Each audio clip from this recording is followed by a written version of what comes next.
जून 1984 का घल्लू घरा सीरीज में आज आपको 4 जून का इतिहास बताएंगे। आज के दिन श्री हरमंदिर साहिब के अंदर क्या कुछ हुआ था। पहले 3 वीडियो के अंदर आपने सुना कि 1 जून को हरमंदिर साहिब के ऊपर फौज ने गोलाबारी की है, सिंह जवाबी कार्रवाई नहीं करते हैं।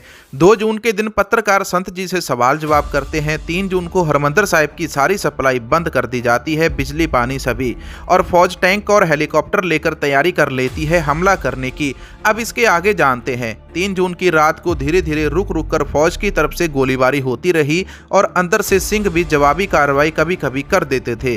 4 जून के दिन कुलदीप बराड़ कहता है कि हम लोग सोचते थे कि हम दरबार साहिब की तरफ तेज गोलीबारी करेंगे और ऐसी तेज तरार गोलीबारी देकर शायद अंदर मोर्चे में बैठे सिंह डरकर बाहर आ जाएंगे और आत्मसमर्पण कर देंगे और शायद सफेद झंडी का इशारा देकर कहेंगे हमें शांति चाहिए। पर कुलदीप बराड़ इस मामले के अंदर गलत सोच रहा था। वह सिंहों के बारे में और उनके गुरु के बारे में बिल्कुल नहीं जानता था।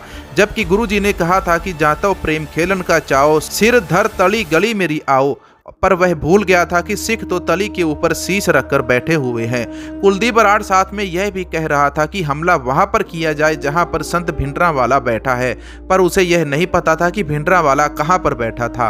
उसका आइडिया था कि संत जरनैल सिंह को मार दिया जाए तो बाकी के सभी लोग अपने आप स्वयं ही बाहर आ जाएंगे और हथियार डाल देंगे। जरनैल के बिना कोई भी फौज अधूरी होती है। फौज के द्वारा श्री अकाल तख्त साहिब के ऊपर 4 जून के दिन 10 गोले चलाए गए थे। किसी ने बताया था कि सुबह 4:40 के ऊपर पहला गोला मारा गया था टैंक से और फिर दूसरा गोला श्री अकाल तख्त साहिब के ऊपरी हिस्से के ऊपर जाकर लगा जहां सुनहरी गुंबद है।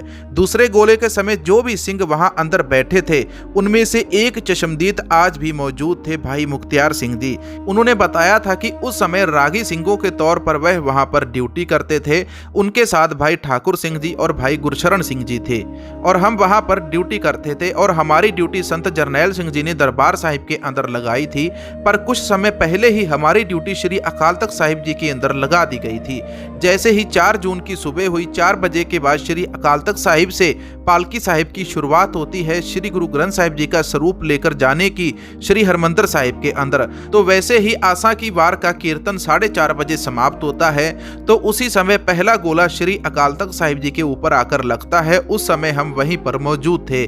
उस समय जनरल शुबेग सिंह जी भी वहां पर मौजूद थे। जब गोला लगा तो उसकी आवाज सुनकर जो सिंह सूर में वहां पर मौजूद थे, जिस जिस जगह पर उनकी ड्यूटी लगाई गई थी वहां पर अपने अपने मोर्चे के ऊपर जा चुके थे।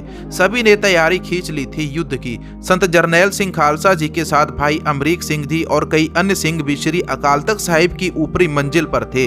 गोला लगने के बाद वह नीचे बेसमेंट के अंदर आ गए अगली रणनीति तैयार करने के लिए। जब गोला लगता है तो हलचल होती है, तो जनरल शुबेग सिंह जी संगत को और रागी सिंहों को अपना अपना बचाव करके सुरक्षित स्थानों पर जाने को कहते हैं। तो संगत और कीर्तनीय सिंह भी वहां से चले जाते हैं।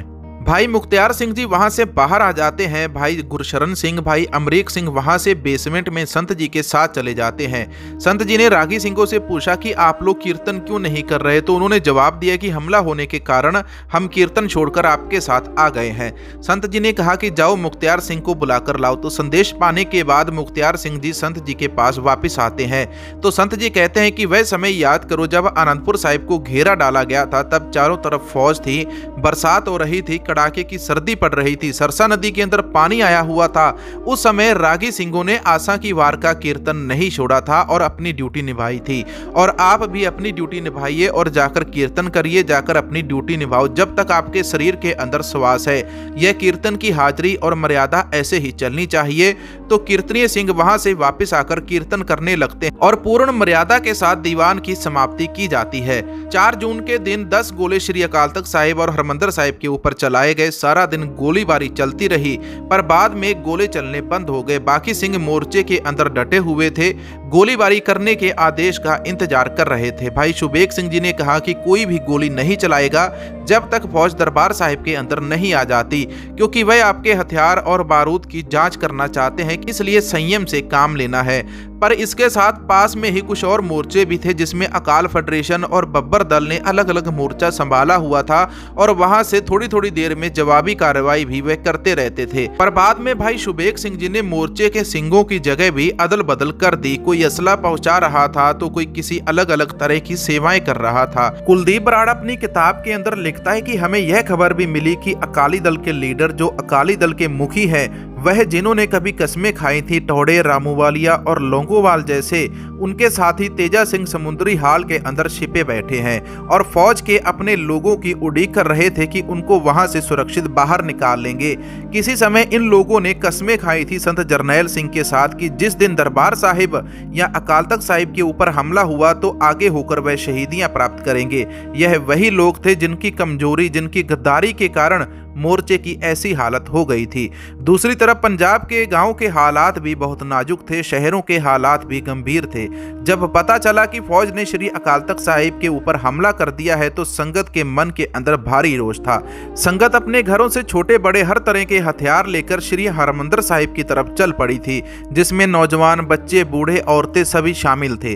कुलदीप बराड़ अपनी किताब के अंदर आगे लिखता है कि जब उन्हें यह पता चला तब हेलीकॉप्टर के द्वारा उन्होंने पता लगाया कि कहां-कहां पर गांव और शहरों के लोग अमृतसर साहिब की तरफ बढ़ रहे हैं। हमने अपनी फौज भेजकर उन्हें वहीं रास्ते के अंदर रोका और उन्हें जलील किया।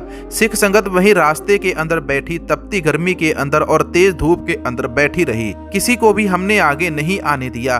4 जून को जब फौज श्री अकाल तख्त साहिब हरमंदिर साहिब के ऊपर हमला करती है, टैंक से गोले चलाती है, तो पंजाब के अलग अलग 35 और गाँव के गुरुद्वारों के ऊपर भी गोलीबारी की गई और फौज पैरों के अंदर जूते पहनकर गुरुद्वारों के अंदर घुसी और बेअदबी करती रही, जिनमें एक गुरुद्वारा श्री मुक्तसर साहिब का भी है जिसमें गोलियां चलाई गई। पटियाला के गुरुद्वारा दुखनिवारण साहिब के अंदर भी श्री अखंड पाठ साहिब चल रहे थे, उनको खंडित किया गया, संगत को गालियां दी गई, जलील किया गया। सुल्तानपुर लोधी के गुरुद्वारा बेर साहिब के ऊपर भी हमला किया गया। इसके अलावा गुरु अर्जन देव जी के शहीदी गुरुपुर्ब होने के कारण तरन तारण गुरुद्वारा साहिब के ऊपर भी हमला किया गया। यह सारी रणनीति सिखों के खिलाफ घड़ी गई। 4 जून के दिन भारतीय फौज ने धार्मिक स्थानों, गुरुद्वारों और सिखों के खिलाफ वह चीज उपयोग की जो दुश्मन देश की फौज को हराने के लिए उपयोग की जाती है, जिसमें फौज, टैंक, बख्तरबंद गाड़ियां, तोप उपयोग की गई। ऐसी बर्बरता अमृतसर साहिब के अंदर और पंजाब के अंदर दिखाई गई। यह सिर्फ पंजाब के लिए उपयोग की गई थी। संत जरनैल सिंह जी का मोर्चा निजी हक के लिए बिल्कुल नहीं था और ना ही सिर्फ सिख धर्म के किसी निजी हक के लिए था। उनका मोर्चा तो सरकार के खिलाफ था और उस मोर्चे के अंदर पंजाब के हक की मांगे की जा रही थी, जिसमें पंजाब के पानी का मुद्दा, पंजाबी बोलते इलाके का मामला था, राज्य के हक का मामला था, जिसमें कभी भी खालिस्तान की मांग नहीं की गई थी।